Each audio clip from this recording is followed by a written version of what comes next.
y aquí voy a hacer proyector screen. Muy bien. Estupendo. Costó, pero ¿qué la parió? Nunca vi un software tan inestable. Vamos a ver. Bueno, espero que se encuentren bien. Si quieren, júntense un poquito para aquí, a ver si pueden ver mejor. Yo voy a intentar capturar mi audio con esto. Parece que también está andando muy bien.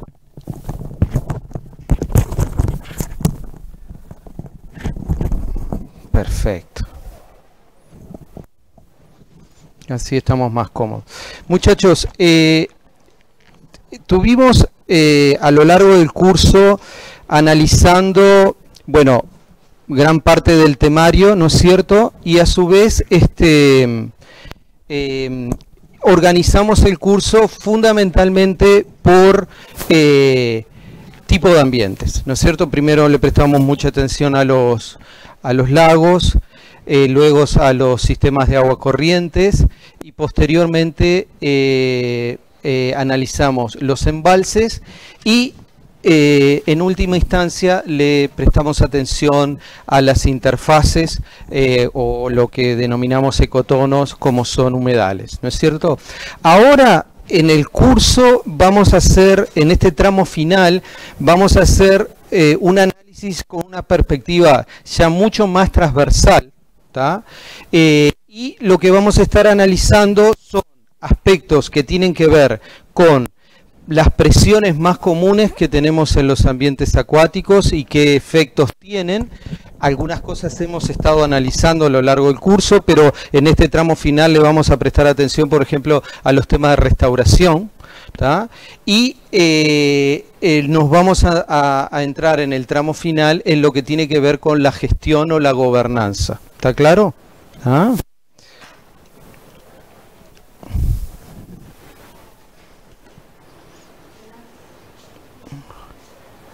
Muy bueno.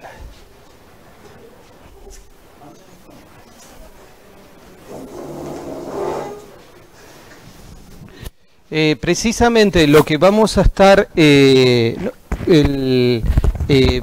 son algunos conceptos fundamentales que tienen que ver con conservación, manejo y rehabilitación, ¿tá? Vamos a definir con precisión qué es lo que significa manejo, qué es lo que significa rehabilitación, qué es lo que significa restauración, ¿tá? Y algunos elementos más asociados, ¿tá?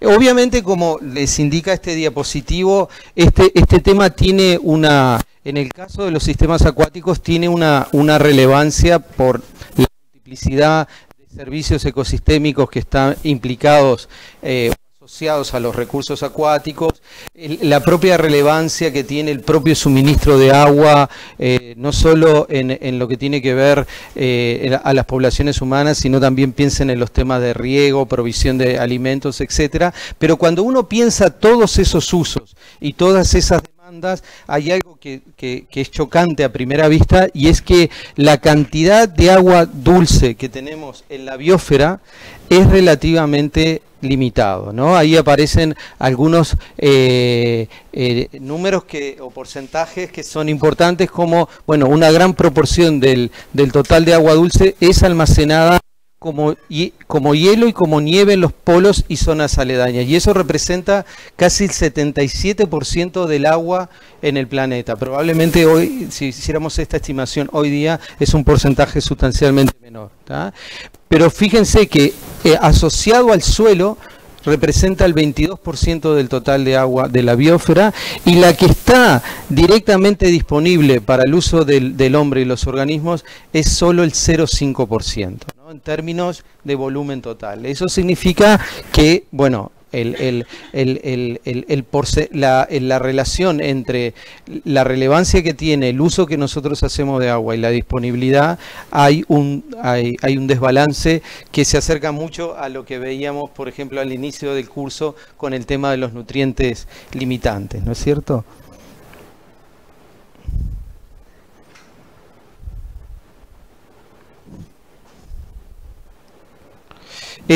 Ahí simplemente una aclaración para ver los principales usos que tenemos, que van mucho más allá de lo que es el suministro de agua potable y riego, y que tiene que ver los más importantes estamos hablando. Piensen en todo el tema de suministro de energía asociado a represas hidroeléctricas, pesca, navegación, etcétera, ¿tá?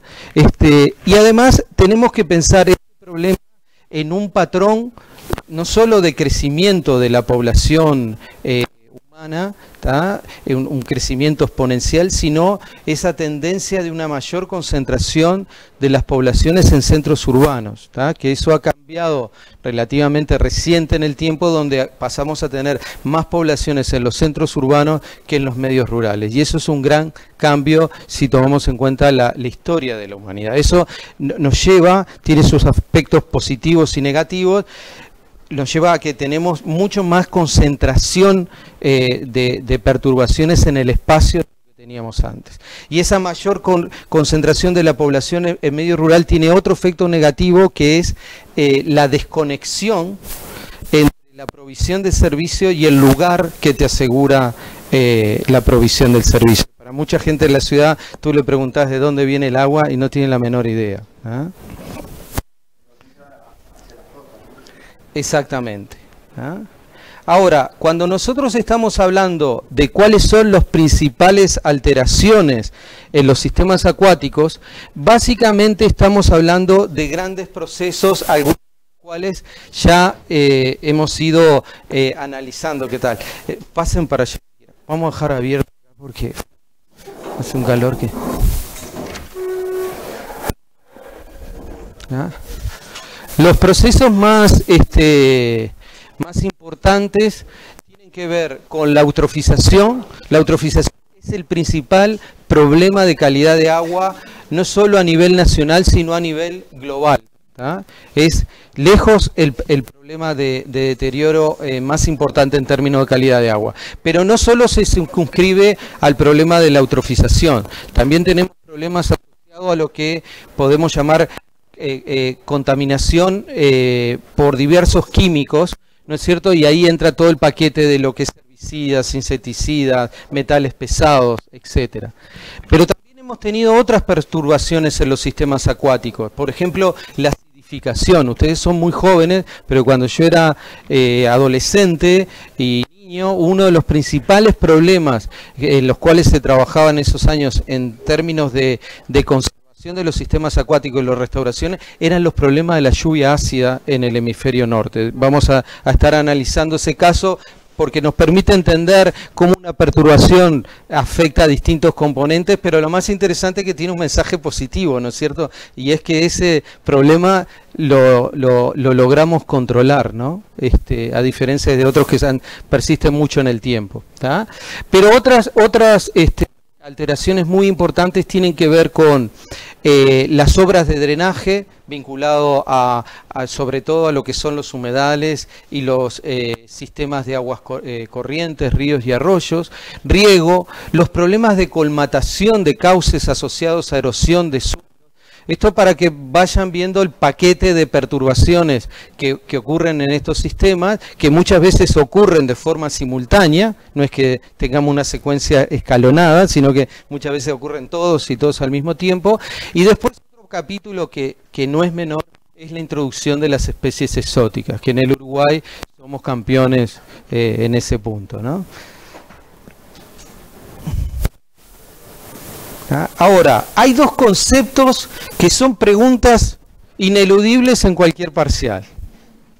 ¿Qué es el concepto de estrés y qué significa un disturbio? Estos conceptos originalmente se definieron a nivel de población en la ecología, ¿no? En el campo de la ecología, lo que podemos denominar la ecología de poblaciones. Cuando estamos hablando de estrés, de lo que estamos hablando es de cualquier factor, ¿no es cierto?, que disminuye el crecimiento o la producción de materia orgánica. Por ejemplo, cuando en el campo hablamos de estrés hídrico, ¿de qué estamos hablando? Estamos hablando que tenemos un cultivo que no tiene la producción, ¿no es cierto?, de grano, de biomasa que debería tener, porque hay una serie limitante, limitante que es el suministro de agua. ¿Estamos de acuerdo? ¿Tá? Eso es estrés. ¿Tá? El disturbio, por el contrario, es cualquier agente físico, químico o de cualquier naturaleza que lo que me promueve en el sistema es una remoción de biomasa. De acuerdo a esa definición, ¿qué les viene a la cabeza como disturbio?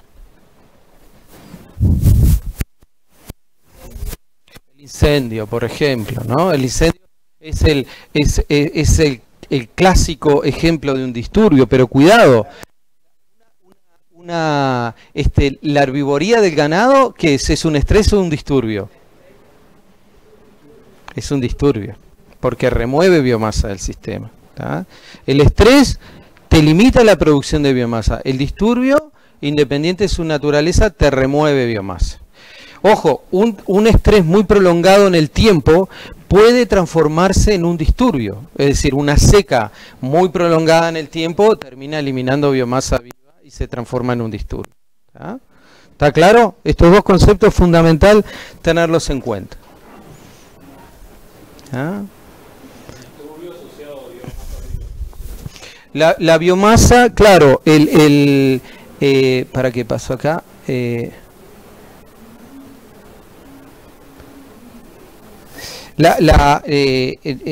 que ver con un enlentecimiento o un menor crecimiento en ausencia de ese factor estresante, y cuando tú estás hablando de disturbio te estás refiriendo a biomasa viva. ¿Tá?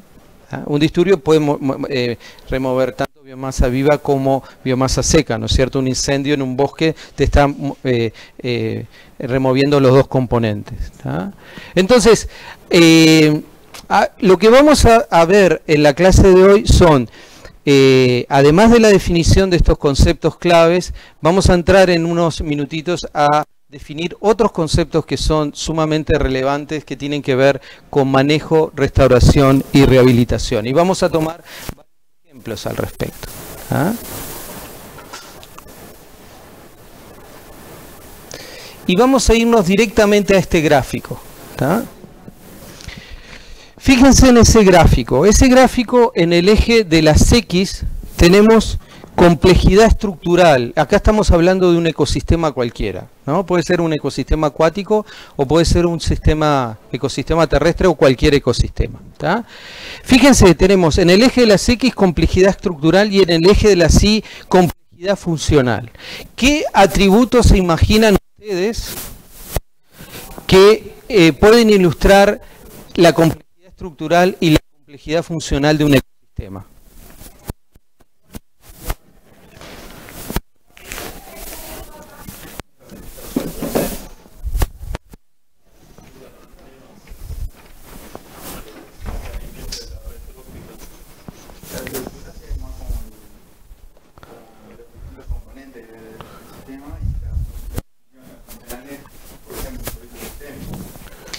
A ver, por ejemplo,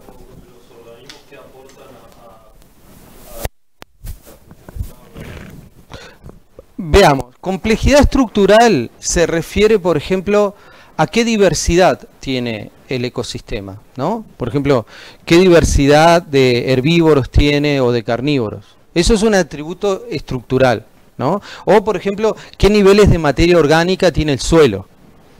¿Ah? Entran una serie de aspectos que te definen la estructura del sistema, ¿no? O qué niveles de nutrientes tiene el sistema. Cuando estamos hablando de complejidad funcional, de lo que estamos hablando son de los servicios ecosistémicos de soporte, lo que te da la provisión de todos los servicios. Después lo vamos a ver en detalle. Pero ¿de qué estamos hablando en términos concretos? De lo que estamos hablando es producción primaria, cómo se reciclan los nutrientes, qué tanta pérdida de nutrientes tiene el sistema. Todo eso es complejidad funcional. ¿Está claro?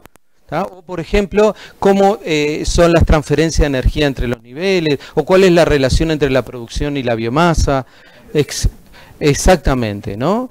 Es decir, entra un conjunto de atributos que los podemos simplificar en lo que llamamos complejidad estructural y complejidad funcional. Pero fíjense lo que hay detrás de este diagrama.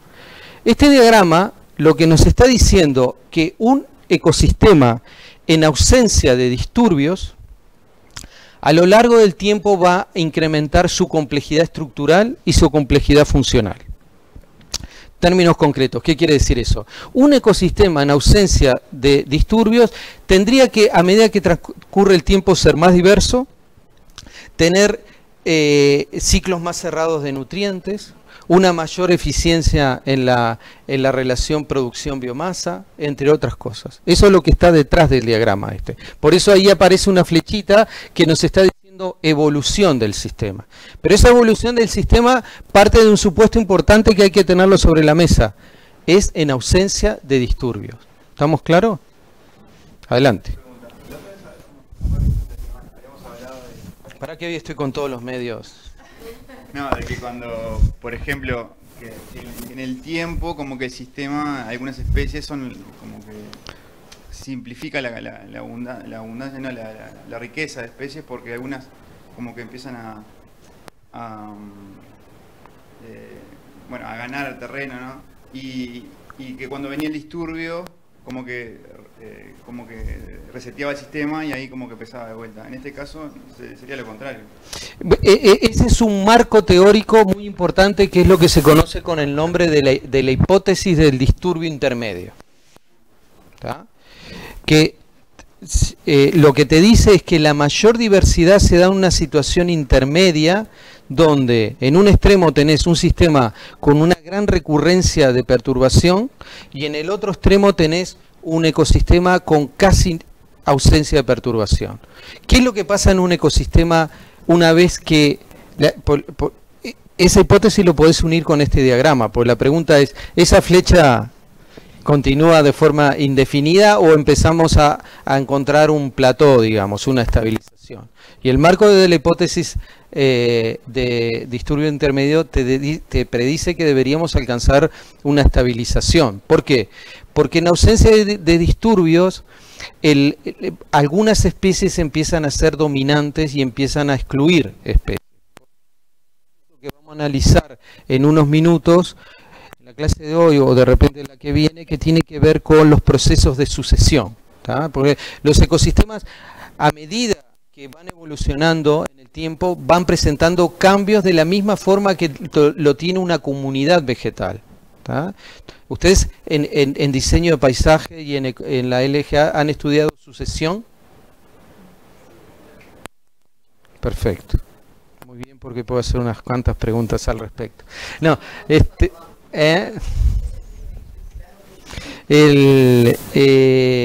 porque está detrás de este concepto, el concepto de sucesión, que tiene que ver cómo van madurando las comunidades o los cambios que van presentando desde la colonización de sustratos primarios a sustratos más, digamos, más longevos. Tiene una serie de patrones y de hipótesis detrás, y es muy importante, como vamos a ver en unos minutos cuando hablamos de restauración. ¿Tá? Ahora, fíjense, analizamos la flechita de evolución, pero vean que hay una flecha en sentido contrario que nos dice degradación. ¿Tá? Degradación es cualquier disturbio o cualquier estrés que en definitiva se manifiesta en una simplificación estructural o funcional o las dos cosas a la vez. ¿Está claro? ¿Ah? Eso es degradación. Degradación en un ecosistema es cuando el sistema se simplifica en alguno o los dos componentes, tanto estructurales o funcionales. ¿Ah?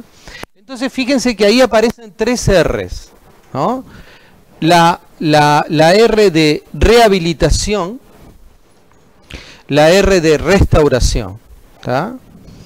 ¿Qué diferencia tenemos entre rehabilitación y restauración? ¿Tá?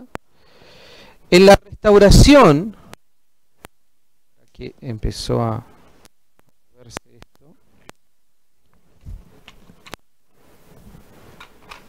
Bien. En la restauración, nosotros somos capaces de volver el sistema a una condición previa al disturbio o a la perturbación. ¿Lo ven eso en el diagrama? ¿Ah? La restauración, fíjense que es, bueno, yo vuelvo exactamente a la configuración que tenía el sistema antes de la perturbación. Cuando yo estoy hablando de rehabilitación, es que estoy mejorando parte de esa complejidad estructural y funcional perdida, pero no alcanzo la condición previa. ¿Tá? ¿Qué les parece que será más frecuente de encontrar ejemplos? Partiendo de esta definición, ¿de ejemplos de restauración o de rehabilitación? De rehabilitación. Por dos razones. Es muy difícil llegar a la condición previa. Y lo segundo, que no es menos importante, es que muchas veces no tenemos la menor idea cuál era la condición previa. ¿Tá? Entonces, si uno analiza en sentido estricto muchos trabajos que ustedes lo ven titulado como restauración, en realidad son buenos ejemplos de rehabilitación. ¿Tá? Y luego tenemos una tercera R, que es el reemplazo. ¿Qué quiere decir el reemplazo? Es cuando nosotros modificamos drásticamente un sistema y lo transformamos en otra cosa. Por ejemplo, nos cansamos del humedal, lo drenamos y hacemos una cancha de golf. Eso es un reemplazo. ¿Está? ¿Está claro? Pasa a tener otra estructura, otra funcionalidad y no tiene nada que ver con la condición, la trayectoria que debería seguir ese ecosistema de forma natural. Se puede dar cualquiera de los casos, ¿no? Imagínense un reemplazo de, por ejemplo, lo que tenemos en nuestro país, pastizales por forestación de eucaliptus, un humedal por una cancha de golf, etcétera, etcétera. ¿Ah?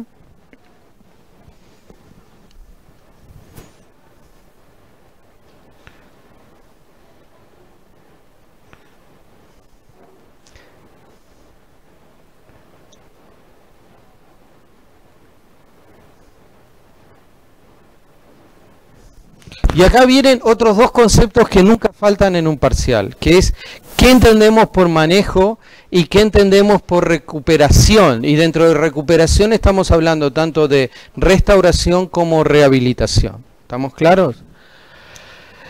Manejo implica la implementación y ejecución de medidas que eliminan o amortiguan las consecuencias de una alteración cualquiera sea su naturaleza. Es decir, cuando estamos hablando de un manejo de un sistema, nos estamos refiriendo a las consecuencias de ese proceso. ¿Está claro? Eso es manejo. Por ejemplo, lo que hacemos en la laguna del Diario con el manejo de la vegetación acuática es un ejemplo de manejo. ¿Está? Un ejemplo claro de manejo. Son acciones que, en definitiva, controlan una consecuencia de un proceso que es la eutrofización. Pero ese manejo, esa parte es manejo porque ustedes no están atacando la causalidad. ¿Tá? Cuando ustedes se concentran, como lo dice ahí, en medidas o acciones que procuran eliminar o amortiguar las causas de una perturbación o alteración, ahí sí están en un proceso de rehabilitación o restauración. ¿Está claro la distinción? Uno se refiere a las consecuencias y otro se refiere a la causalidad. ¿Ah? Vamos a ver el caso, para ilustrar estos conceptos, el caso de la acidificación. ¿Tá? La acidificación fue una perturbación muy importante en la década de los 60, 70 y parte de los 80, y estaba asociado a la lluvia ácida en el hemisferio norte. ¿Tá? Ahora, cuando estamos hablando de lluvia ácida, ¿de qué estamos hablando? ¿Tá? Fíjense ahí, el agua de la lluvia pura tiene un pH que ya es ácido. Si ustedes se toman el trabajo, colectan agua y miden el pH, se van a encontrar con un pH ácido que es del 5.6. Entonces, primera aclaración, cuando estamos hablando de lluvia ácida, estamos hablando de un pH que es menor de 5.5. ¿Está claro? ¿Ah? ¿Qué generaba esa lluvia ácida? ¿Tá? Básicamente la quema de los combustibles fósiles, ¿tá? Y básicamente se generaban compuestos de nitrógeno y sulfuro que al reaccionar con componentes de la atmósfera, sea con el agua o con el ozono, nos generaban tanto ácido sulfúrico como ácido nítrico, ¿tá? Entonces, el principal problema que teníamos era un origen de quema de combustible fósil, principalmente asociado a la industria y a la industria pesada, ¿tá? Justamente la modificación de ese tipo de quema de combustible, los procesos de combustión, dispositivos a nivel de las chimeneas, fue lo que permitió controlar las lluvias ácidas. Pero el origen lo tienen aquí, ¿ah? Ahora, lo que es claro es que en la lluvia ácida, una de las cosas que se observaba era una diferencia muy grande dentro de una misma región, ¿tá? O dentro de un mismo país. Es decir, había sistemas que estaban siendo muy impactados y sistemas que tenían muy poco impacto, ¿tá? ¿A qué está asociado eso?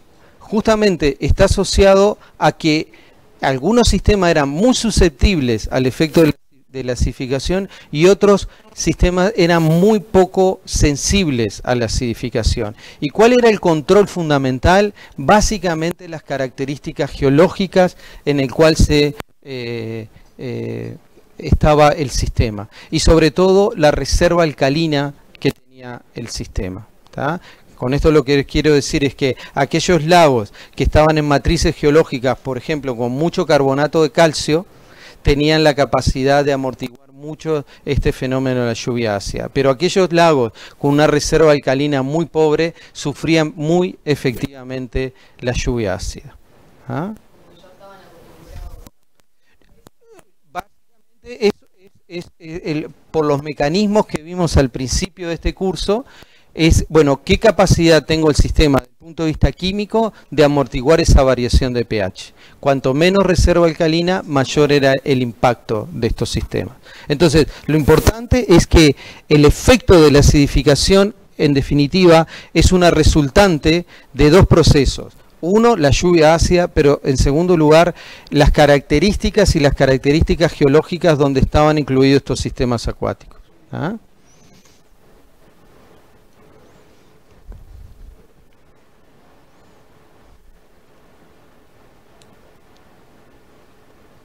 Perfecto, se estaba grabando todo bien, muy bien. Ahora, cuando el pH de estos sistemas empezaba a bajar debajo del nivel de 6, ¿tá? Comienzan a ocurrir una serie de cambios importantes, ¿tá? Y vamos a ver que algunos de estos cambios no estaban asociados directamente al cambio del pH, pero sí de forma indirecta. Es decir, vamos a ver procesos que eran controlados directamente por el pH y procesos que eran controlados indirectamente por el pH, ¿tá? Pero uno de los primeros efectos que empezaron a observar en estos sistemas es que aquellos que se acidificaban, y en concreto significa comenzaba el descenso del pH por debajo del 6, la concentración de aluminio y la concentración de pesados estaba sustancialmente en la columna de agua, ¿tá? Y vamos a ver qué está detrás de ese patrón, ¿tá? Pero lo primero que llamaba la atención era el descenso del pH y en segundo lugar eran los cambios drásticos en la concentración de aluminio y metales pesados en el agua, ¿tá?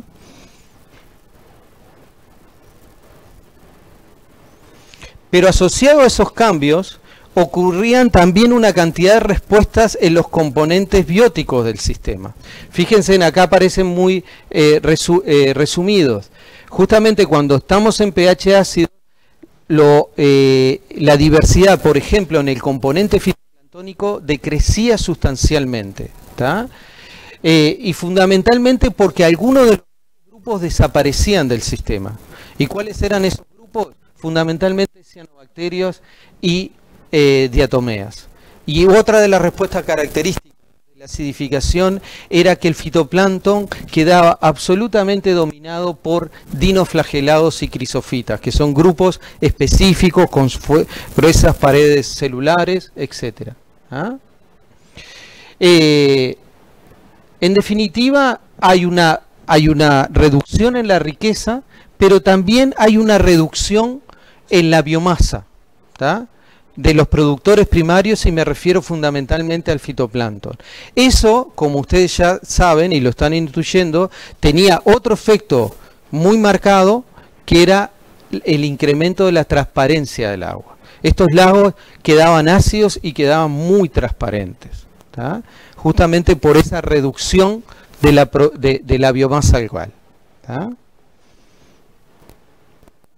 Vamos a seguir juntando piezas de información. ¿Ah?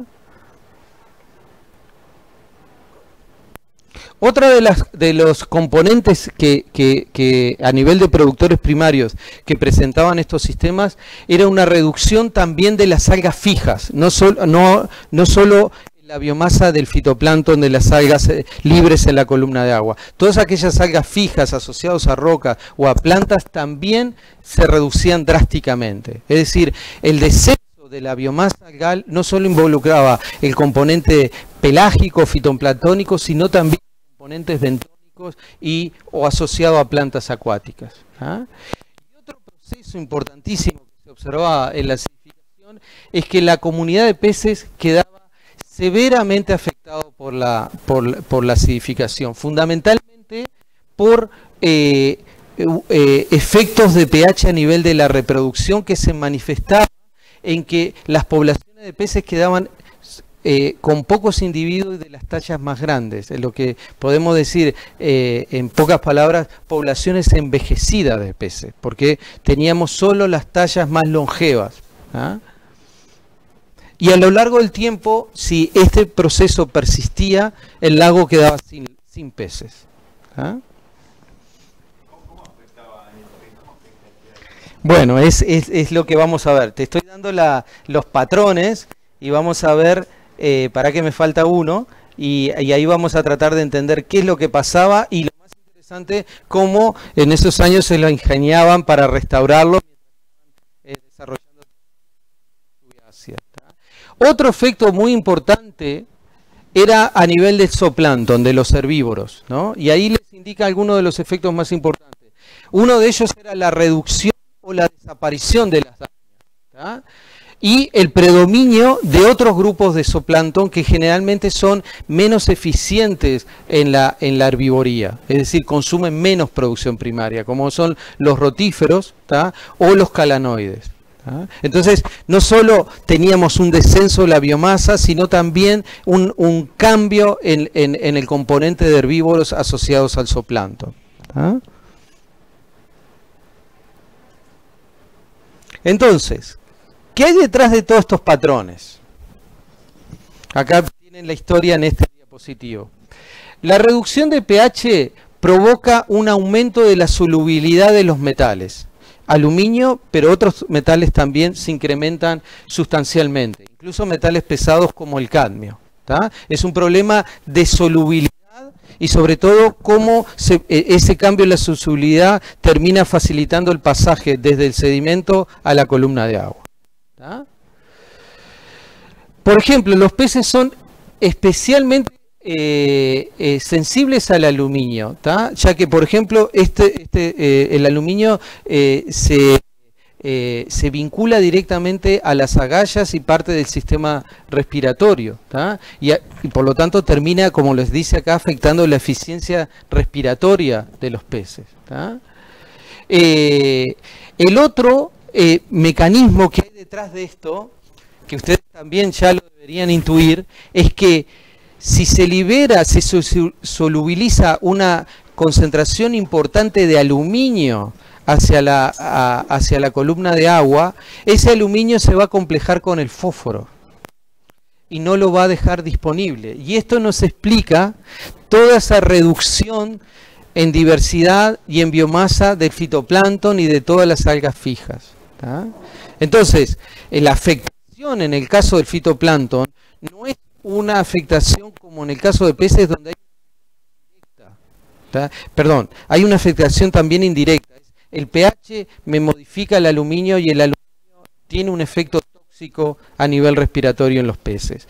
Y en el caso de del decrecimiento de la biomasa algal también es un efecto indirecto, porque es el pH me modifica la solubilidad del aluminio, la concentración de aluminio incrementa en el agua, acompleja el fósforo y no lo deja disponible para los productores primarios. ¿Tá?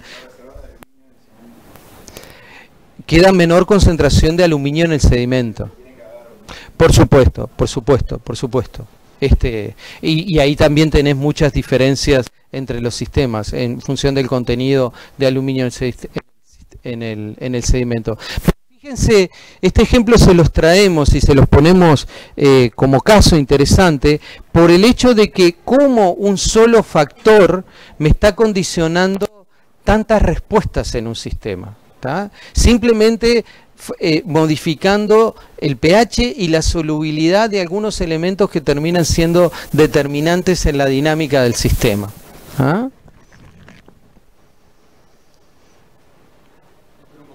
Adelante, adelante.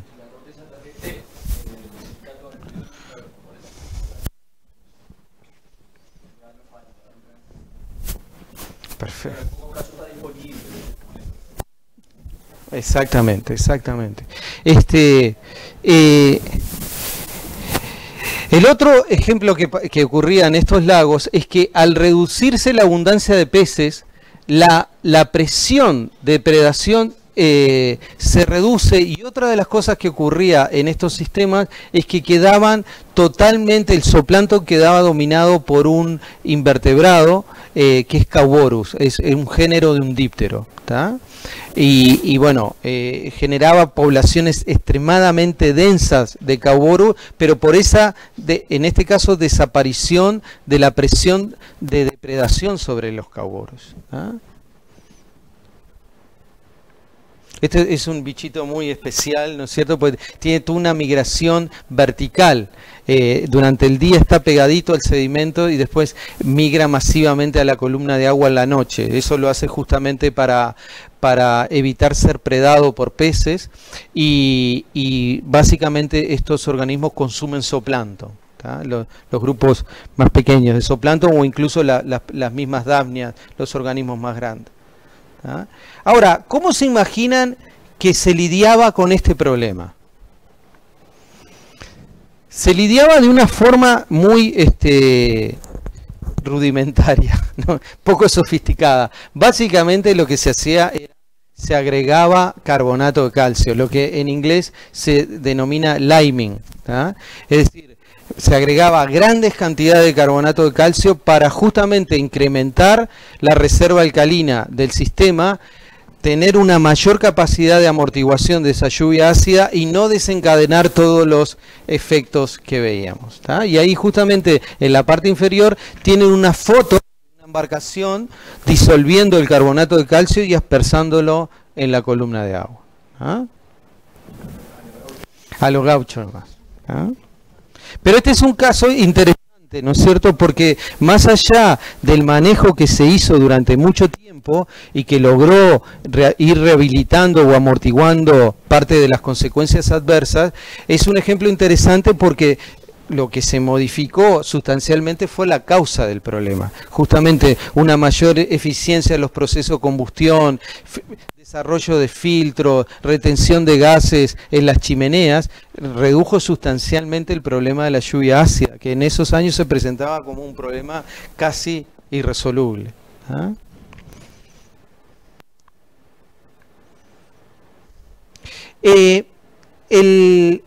Hay otro capítulo que también es que es interesante, que es el tema de la radiación ultravioleta, ¿no? Y la radiación ultravioleta también los invitamos a leerlo, no nos vamos a meter en eso, porque es también un ejemplo positivo, ¿no? porque es uno de los ejemplos que una vez que se detectó el agujero de ozono, se desarrollaron toda una serie de acciones, incluso una escala global, y bueno, ese enorme agujero de ozono que se descubre en la transición de los años 70 y 80, se empieza a controlar, ¿tá? Y se empieza a controlar sustancialmente, ¿no? Es muy interesante la historia de la detección del agujero de ozono, no sé si la han leído, ¿no?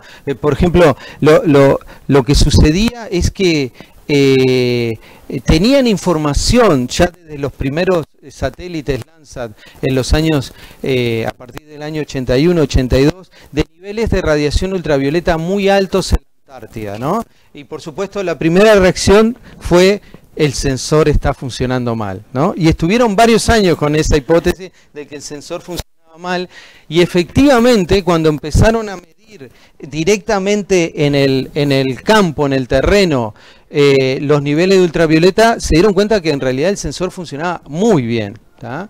Pero eso fue como 4 o 5 años después de las primeras lecturas. ¿Ah?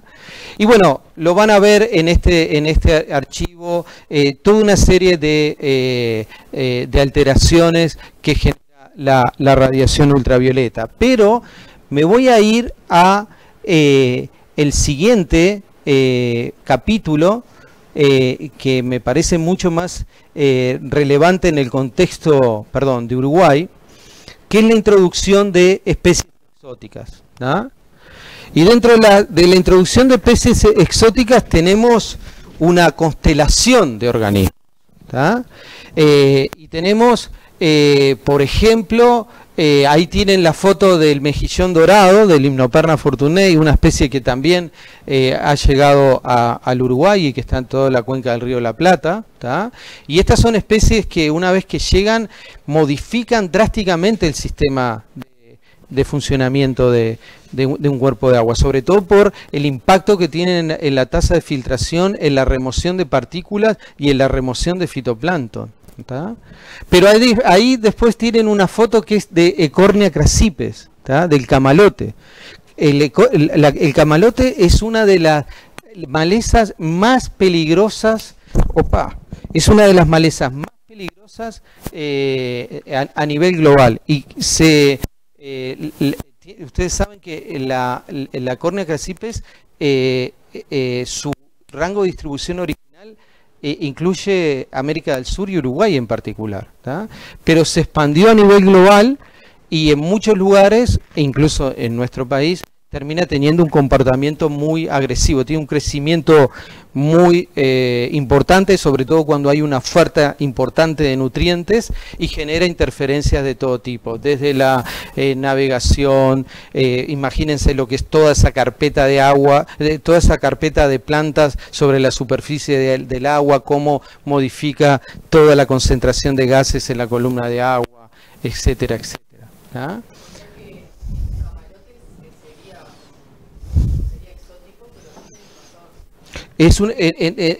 No es exótico para nosotros, pero puede tener un comportamiento de maleza, ¿no es cierto?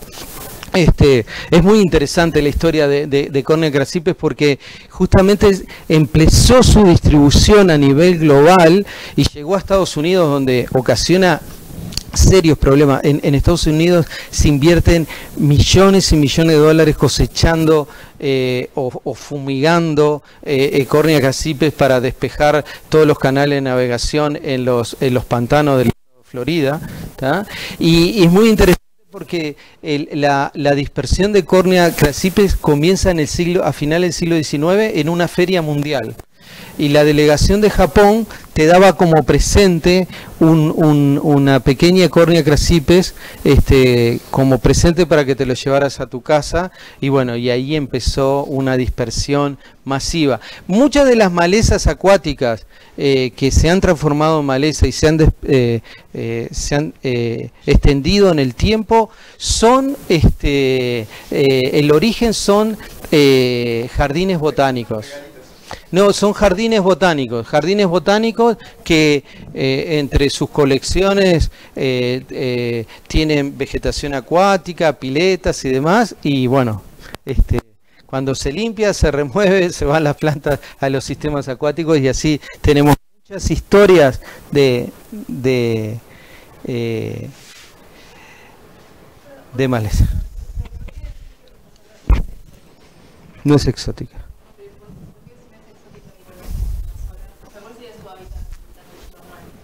Bueno, Cornea crassipes habitaba fundamentalmente las planicies de inundación, ¿tá? Las planicies de inundación y sobre todo cuerpos de agua que están bastante protegidos del viento, sea porque hay extensos humedales o hay mucha vegetación arbórea, ¿tá? ¿Qué es lo que pasa? Es en muchos sistemas que se estratifican, que se eutrofizan, que empiezan a recibir mucho nitrógeno y fósforo, piensen que Cornea crassipes, al igual que todas las flotantes libres, toman los nutrientes directamente de la columna de agua, empiezan a dominar en esos sistemas, porque necesitan, justamente, habitan o terminan dominando un sistema cuando hay una oferta muy grande de nutrientes. ¿Ah? Perfecto. ¿Ah? Vamos a pasar al siguiente aquí. Aquí en este diapositivo ustedes tienen, bueno, múltiples ejemplos de malezas acuáticas, en este caso asociado a la actividad del acuarismo, ¿tá? Y bueno, muchas de las malezas que se transformaron en serios problemas, como por ejemplo el género Elodea. El género Elodea es la misma familia Hydrocharitacea que la planta que cosechamos en Laguna del Diario. Hydrocharitacea tiene 3 géneros: Elodea, Egeria e Hydrilla. ¿Tá? Y bueno, Elodea se transformó en un problemazo en Europa asociado a justamente esta actividad del acuarismo. Pero sin lugar a dudas son las malezas, las flotantes libres, las que concentran mucho más de los esfuerzos, sobre todo por todas las interferencias en navegación, recreación, el deterioro de la calidad de agua que provocan al generar esta carpeta y limitar los intercambios de oxígeno en la columna de agua, entre otras razones. ¿Ah? Entonces me voy a detener en este punto. Es, bueno, ¿qué hacemos con ese? ¿Cómo manejamos el problema de la vegetación acuática? ¿No? Obviamente estoy hablando estrictamente en manejo, es decir, ¿cómo controlo esa consecuencia adversa? También está toda la estrategia, bueno, de cómo puedo controlar el aporte de nutrientes. Y ahí tenemos 3 grandes métodos de control. Los métodos que se denominan mecánicos, los métodos que se denominan químicos y los biológicos. Los mecánicos, muchachos, es la remoción mecánica, es lo que ven en Laguna del Diario. Eso es un sistema de remoción mecánica y se utiliza a gran escala, por ejemplo, en Estados Unidos, en el estado de Florida, ¿tá? Que tiene algunos retornos interesantes, ¿no? Porque se cosecha grandes biomasas que se pueden compostar, descomponer y tienen cierto retorno. En general no compensan los costos de la cosecha, pero permiten retornar parte de los costos, ¿tá?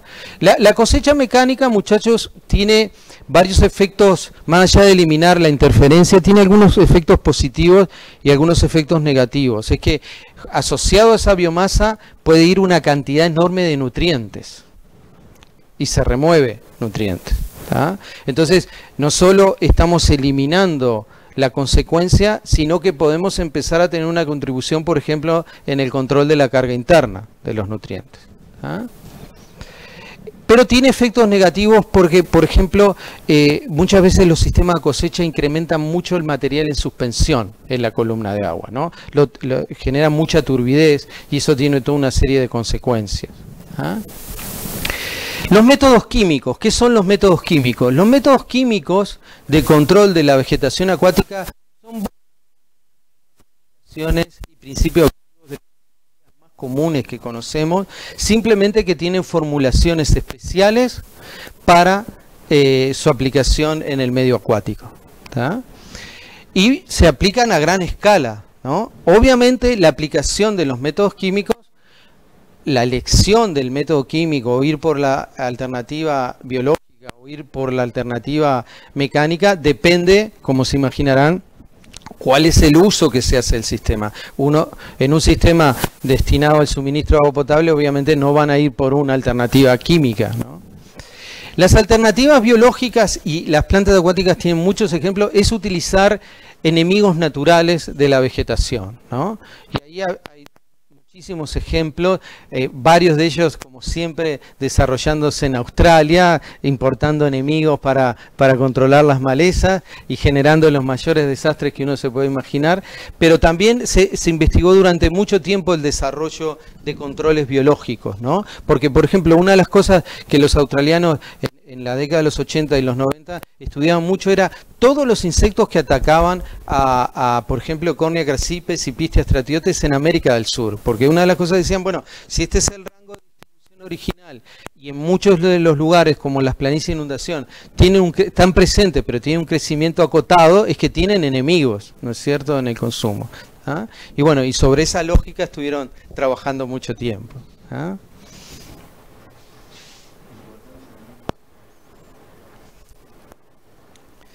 El otro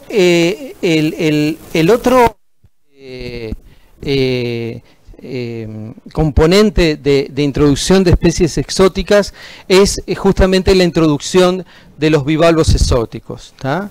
Estos muchas veces han estado asociados a justamente el transporte marítimo y a la descarga de agua de lastre, ¿tá? Y así, bueno, tenemos la almeja asiática, que la tenemos en el Uruguay, la Corvícula fluminia, Dreissena polymorpha, que es un bivalvo bastante morfológicamente de más o menos el mismo tamaño y con muchas similitudes con Limnoperna fortunei, que es el mejillón dorado, ¿tá? Y la llegada de estos bivalvos, por ejemplo, en el río Hudson en Estados Unidos, generó cambios dramáticos, ¿no? La llegada de Dreissena, básicamente controlando la biomasa fitoplanctónica, haciendo muy transparente la columna de agua y favoreciendo el establecimiento de la vegetación acuática sumergida, ¿tá? ¿Por qué? Porque al llegar más luz a la interfase agua-sedimento, la vegetación se expandió, ¿tá?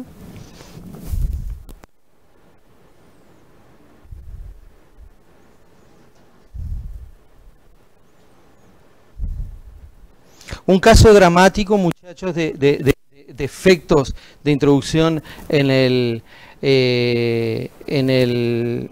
peces exóticos y reducción dramática de una diversidad increíble, es los casos que podemos encontrar en la parte alta de la cuenca del Nilo, lago Victoria, en África, ¿no? La introducción de ahí, por ejemplo, la perca del Nilo ocasionó la desaparición de cientos de especies en un sistema que era muy diverso, ¿tá? Piensen nomás, por ejemplo, en el caso de Uruguay o de toda la zona pampeana con la introducción de la carpa, ¿no? Y todos los efectos que tiene en el reciclaje de nutrientes y remoción del sedimento, ¿no? Y competencia con otros organismos, ¿no? Muy bien. Ahora, dentro de todos estos problemas, la eutrofización, digamos, se lleva la mayor atención y simplemente porque es la perturbación más importante y relevante, ¿tá? Y bueno, es muy interesante el estudio de la eutrofización. Y es muy interesante analizar justamente el enfrentamiento y la discusión entre el ámbito científico y la industria química.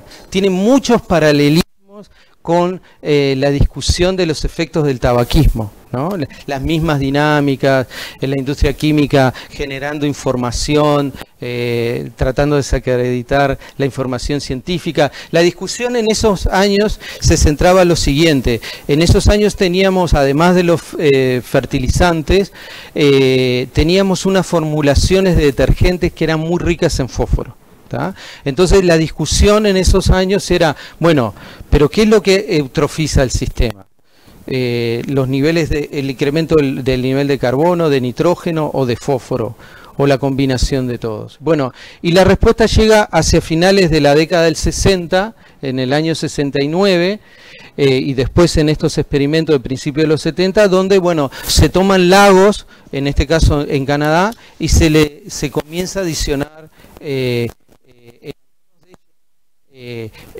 carbono, nitrógeno, en otro solo fósforo, ¿tá? Y se empieza a analizar las respuestas del sistema. Y ahí lo que están viendo es justamente un lago. Pueden ver la comparación con el lago vecino, por tanto son sistemas que están en la misma unidad geológica, etcétera. Lo que ven ahí es justamente el contraste del desarrollo del fitoplancton entre el sistema que recibió aportes de nutrientes con respecto al otro. ¿Ah?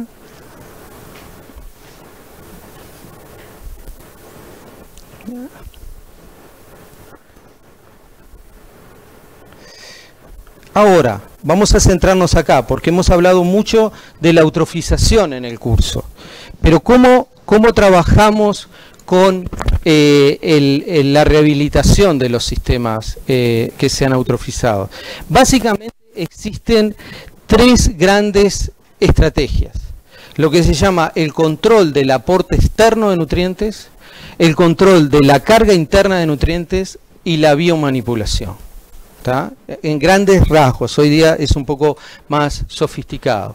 Cuando estamos hablando de control de la carga externa, lo que nos estamos refiriendo es al control de todas las entradas de nutrientes que tiene el sistema.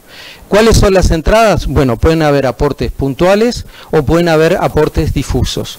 Un aporte puntual, por ejemplo, es el efluente doméstico. Un aporte difuso es, por ejemplo, un exceso de fertilización en un agroecosistema. Aporte puntual o difuso se refiere a si ese aporte está circunscripto en el espacio o es amplio y ni siquiera podemos detectar específicamente las áreas específicas por donde entra. ¿Tá? ¿Cómo se imaginan que se controló el aporte externo de nutrientes? Te voy a pedir un mate. Nada. ¿Qué se imaginan que fueron las principales acciones?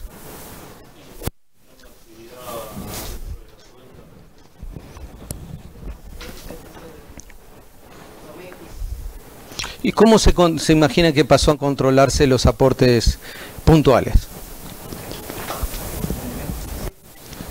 ¿Cómo?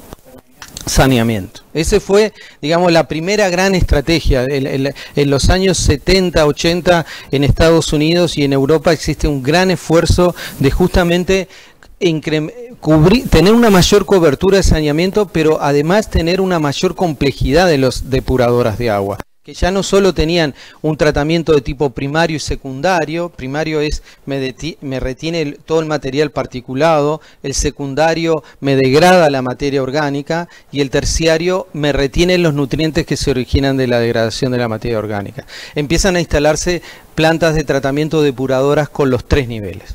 ¿Tá? Y eso originó un cambio importante y, por ejemplo, toda la hipótesis de los estados alternativos termina formulándose justamente por el tremendo esfuerzo hecho en plantas depuradoras de agua y no observar ningún cambio en los cuerpos de agua poco profundos. ¿Tá? Eso sacudió el sistema pensando en relaciones más lineales y que el camino de retorno era igual al de ida, etcétera. ¿Ah? Pero obviamente, muchachos, el aspecto que es más difícil de controlar es el aporte difuso. ¿Tá? Porque el aporte difuso tiene una distribución espacial más grande e implica un número de personas y proceso de toma de decisión sustancialmente mayor. Una planta potabilizadora implica una decisión del Estado y una cobertura a una población. Cuando estamos hablando de aportes difusos, estamos hablando, por ejemplo, de cientos de productores, agricultores o cientos de ganaderos que tienen que empezar a incorporar un manejo adecuado de la fertilización. ¿Tá? Todo eso entra dentro de manejo de la carga interna. Cuando estamos hablando de control, de manejo de la carga externa, perdón. Cuando estamos hablando de control de la carga interna, de lo que estamos hablando es, bueno, tenemos una gran reserva de nutrientes de sedimento. ¿Cómo inmovilizamos ese sedimento? ¿Cómo inmovilizamos esa reserva de nutrientes para que no pase a la columna de agua? Una forma es sacar el sedimento, ¿no? Por ejemplo, lo que están viendo ahora en Laguna del Diario también. Y ahí vamos a ver que hay distintos tipos de remociones. Lo que se llaman remociones secas, remociones húmedas. Si separamos la fase sólida del agua intersticial en el propio cuerpo de agua. Pero ¿qué otras formas podríamos utilizar de control de la carga interna?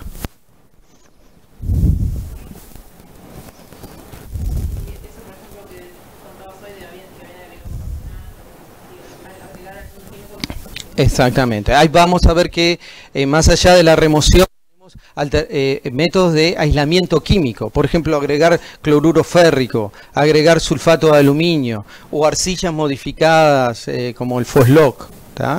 Todo eso son herramientas que tienen sus pros y sus contras. Por ejemplo, si uno tiene un sistema que se estratifica y tiene un hipolimnion con déficit de oxígeno en el verano, no puede usar cloruro férrico, porque el hierro unido al fósforo se va a solubilizar y va a pasar a la columna de agua. Cuando ustedes tienen un sistema que tiene un fuerte déficit de oxígeno en la interfase agua-sedimento, conviene utilizar sulfato de aluminio o Foslock o otras alternativas que sean independientes del potencial de oxidorreducción. El cloruro férrico no es dependiente, no es independiente del potencial de oxidorreducción. Y hay otra forma de aislamiento químico que también es físico, que obviamente se hace en una escala muy pequeña, que es, por ejemplo, cubrir un sistema con un film plástico. O, por ejemplo, agregar una capita de arena de 5 centímetros, pero ya se estarán imaginando que eso lo podemos hacer en una escala, ¿no? En un pequeño jardín, en un pequeño tajamar. Hacerlo en una escala como Laguna del Sauce plantea unos grandes desafíos, ¿no? Y por último tenemos el capítulo que llamamos de manipulación. Vamos a ver que hay varias estrategias, pero que justamente lo que procuran las estrategias clásicas originadas a partir de 1975 es aumentar el consumo del fitoplancton, aumentar la tasa de herbivoría y de grazing. Un mensaje importante, porque lo vamos a entrar en detalle. Vamos a cortar aquí porque ustedes tienen un compromiso con Joaquín Márquez. Un mensaje importante que quiero recalcarles antes que se vayan es lo siguiente. No están ordenados al azar estos capítulos. ¿Qué quiero decir con esto? Si uno quiere hacer una rehabilitación o una restauración eficiente y sostenible en el tiempo, tiene que comenzar por el control de la carga externa. No tiene sentido ponerse a manejar la carga interna si ustedes no han controlado los aportes. Ustedes pueden generar un shock fuerte en un sistema con una biomanipulación, como lo vamos a ver en algunos ejemplos de la clase que viene. Pero esos shocks son muy efímeros en el tiempo, son estables en la medida que ustedes recorrieron los pasos anteriores. Entonces, esa secuencia que ustedes están viendo es una secuencia donde es máxima la eficiencia del esfuerzo que hacen. Entonces, atacan la causalidad, luego van al siguiente problema, que se me va a movilizar mucho los nutrientes que están en el sedimento, tengo que contenerlos. Y la biomanipulación me va a permitir acelerar el proceso de restauración. ¿Está claro? Muy bien. Vamos a encontrarnos entonces el martes. Miren el archivo, así pueden ir a este espacio de intercambio y continuamos. Vamos a quedar con este mismo archivo.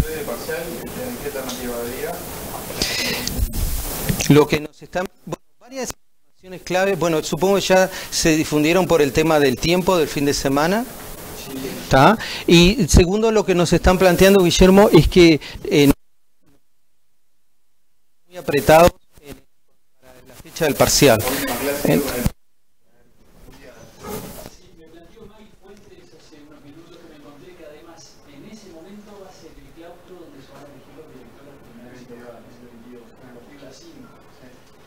tema es que la semana